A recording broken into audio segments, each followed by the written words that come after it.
All right, this is my 2003 BMW 5 Series 540 with the M-Tech package that I'm getting ready to list for sale.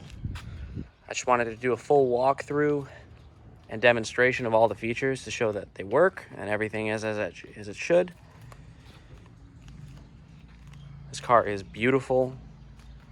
A tad over 70,000 miles. I think it's 70,780 as it sits. Paint's in great condition. All original parts. To my knowledge, all original paint.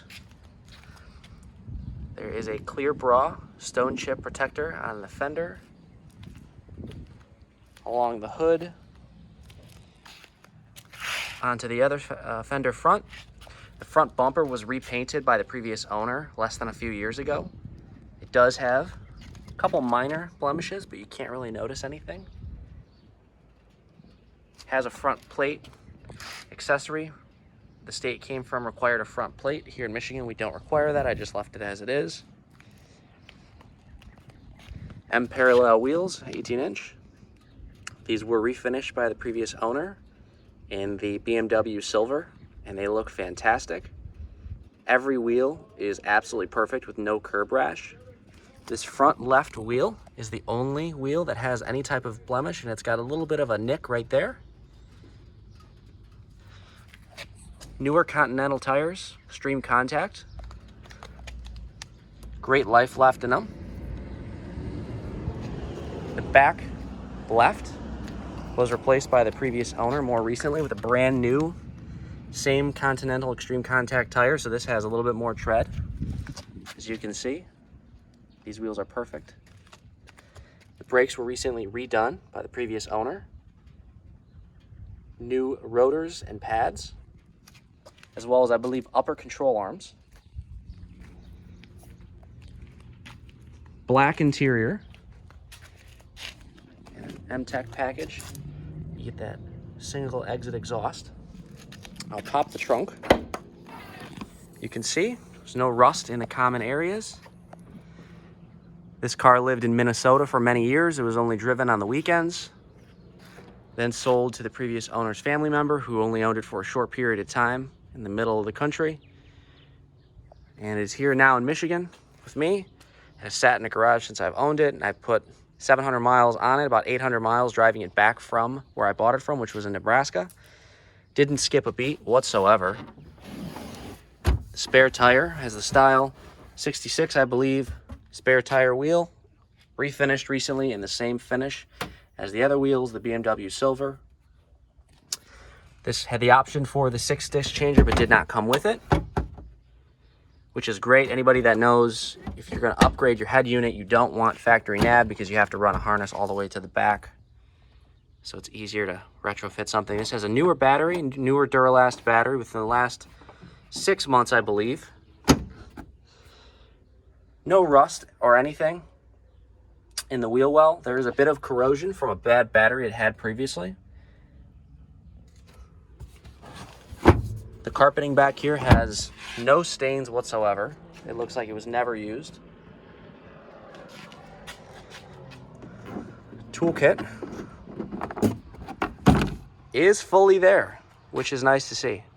A lot of times it's not. Pieces get taken out, but you can tell this was well taken care of. A little of a microfiber towel. And I wasn't sure if these came with it, but these are actually from an Audi, it looks like. So previous owner must have seen that these fit, put them in there, little safety triangles. Beyond that, you have all your tools, pliers, screwdriver, the tow hook, which is unused, undamaged whatsoever. It looks perfect. None of these tools have ever been used. There's extensive records with this car. It was maintained at an independent dealership. Independent mechanical shop in Minnesota, where I believe the second owner had it, who had it the majority of its life. Had it since 35,000 on miles. Let's hop in. I'll show you all the features work on the interior. Start it up. Had it running a little bit earlier on. Get the AC going. It was hot outside.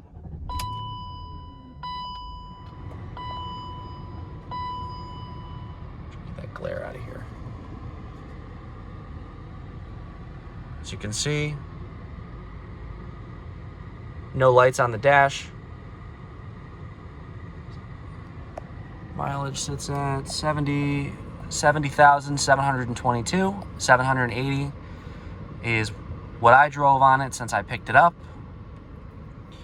We drove it back. We were averaging about 22, 23 miles per gallon. I think the average speed was higher. There you go, 43.3 around, mostly on the highway. So this thing gets really good gas mileage on the highway. A great cruiser. Couple timer features, things of that nature. And this has the business CD, which, like I said, if you want to upgrade to an aftermarket head unit, it's much easier to do so than those fitted with the navigation unit. This way it's plug and play. You don't have to run any harness to the back of the vehicle. Not only that, this does not have DSP, digital sound processing, which some people like, but if you choose to upgrade your radio, it adds a little bit of difficulty to it. So this is pretty much ready to go to upgrade a head unit if you choose to. Other than that, I think that the business CD and the standard radio looks really, really good in here, and it's very timeless. No big screens to date it. So let's test the radio.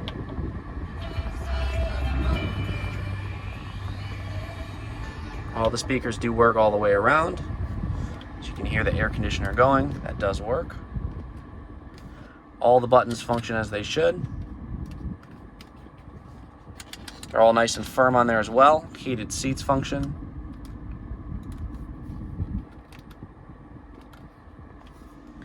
Shifter on this is really tight, really firm. This car is in fantastic condition. Everything pops up. The wood grain is in excellent condition. There's not any cracks, any major scratches anywhere. If there's anything, it's from minor wear and tear, and it can be polished out, but I don't even see that. It has the TEC cup holder. I'm a big fan of that. I have that in my other 540. Sliding forward, armrest, sliding backwards. E-brake works appropriately. Pops up as it needs to. Turn the air conditioning down. I'll go through all the windows so you can see that they all function. One touch down.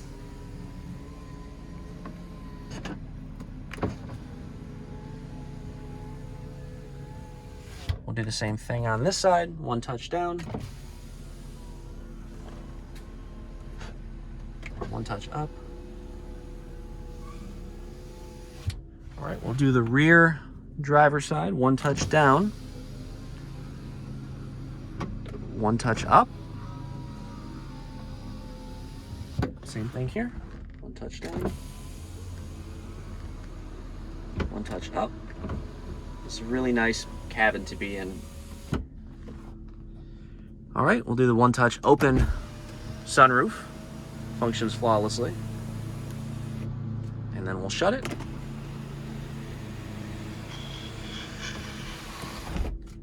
We'll test the vent feature. We'll shut it.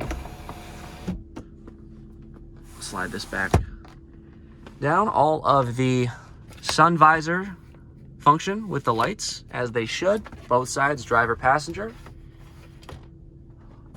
No issues whatsoever. They do move over as needed. Turn the air back on. It's kind of hot in here. No delamination or peeling of the warning stickers, which is really nice. A-pillars are not peeling, which is a common problem with these. Auto-dimming rearview mirror, which is great. Home link buttons 1, 2, and 3. As you can see, like I had said, previous owner had it in Minnesota. Sold it to a family member out of state who didn't drive it much. Mileage of the next oil change is to be at 76,000 miles on or before December 2019. Hasn't really even been driven since then. Do have extensive records of this vehicle. Every 7,500, 5,000 miles having oil changes done. Receipts are in there. In the glove box, we have the paint stick touch-up paint, which is always nice to have. Touch-up clear coat, which is nice. It does look as though this vehicle is also equipped with low jack. It is registered. Right here, vehicle information shows the VIN number. This is your low jack identification card. All this documentation obviously stays with the car. Date of installation, 2006. We do have the factory manuals in here, which is great. We have the standard 5 Series manual, which I've read a few times. I've owned a couple of these. It's a good read. This is the owner's manual for the radio.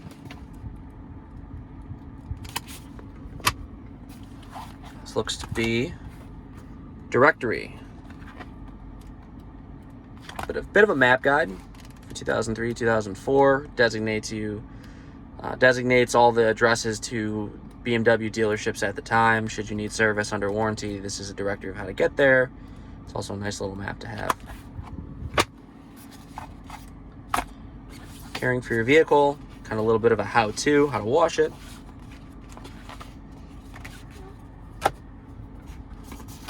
Little technology brochure, which kind of goes over all the technology in the vehicle.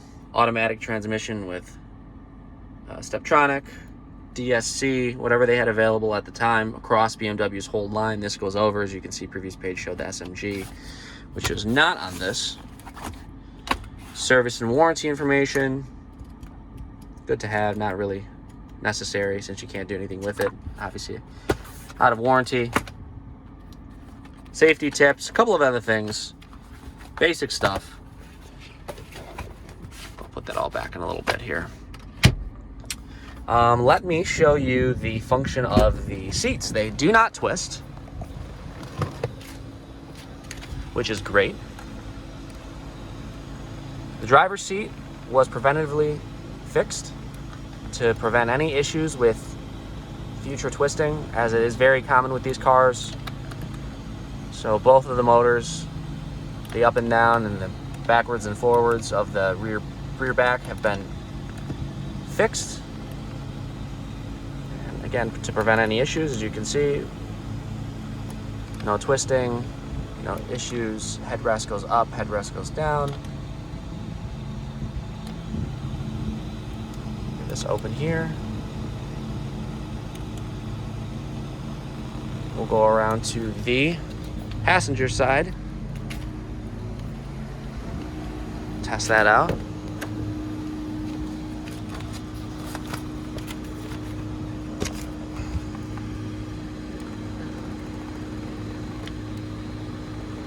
Rear leveling.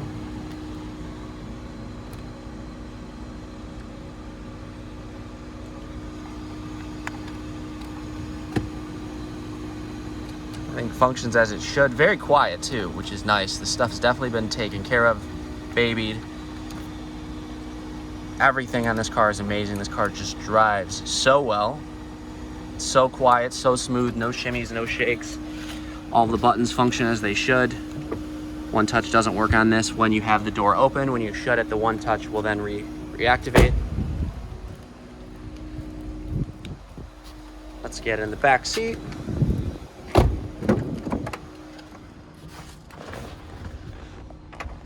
Back seat is a nice place to be. I have the seats kind of reclined a bit since I was able to kind of demonstrate that, and I didn't put them back up, but yeah, you can still see. Good leg room back here. Beautiful, beautiful cabin. Very comfortable back here again. One touch feature when the doors are shut do function. Very quiet, very strong motors. Let's see. That's pretty much that for the rear. Pretty simple, really comfortable. It's great back here. A-pillars have no issues.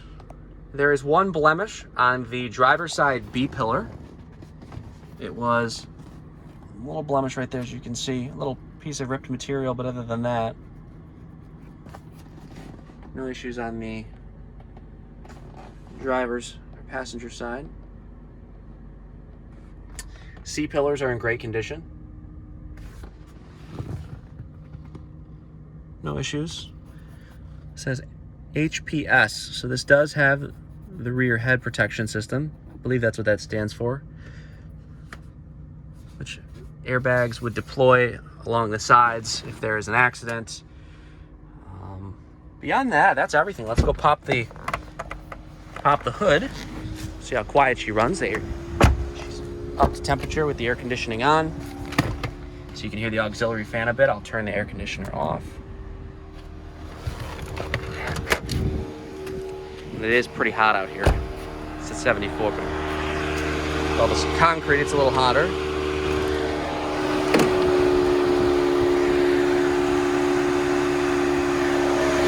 Just hear that auxiliary fan. Very quiet engine. Previous owner spent a lot of money on upgrading the timing chains, timing chain guides, Vanos solenoid seals, a couple of other things. I believe the invoice came to about $6,000 for everything. And if I'm not mistaken, this is in the last 3 to 4 years. Again, this car has been very well maintained. No issues with the headlight adjusters. You use the lights at night, they aim straight down the road as they should. Very well maintained as well. Our cabin filters, engine air filter. Again, there's not any rust or anything anywhere in the car whatsoever, not even under the front of the hood, which is a more common place. This is equipped with the HID headlights as well.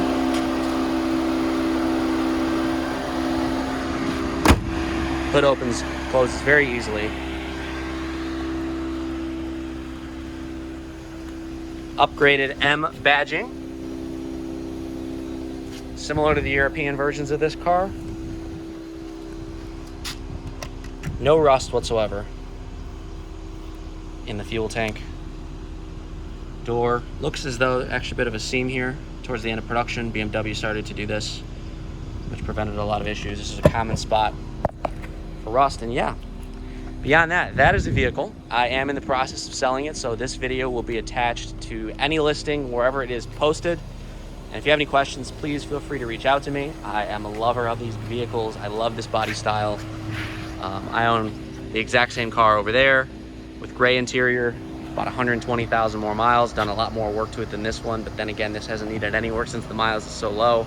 And it is just nice to be able to drive a car and see what it feels like when it was pretty much new from the factory.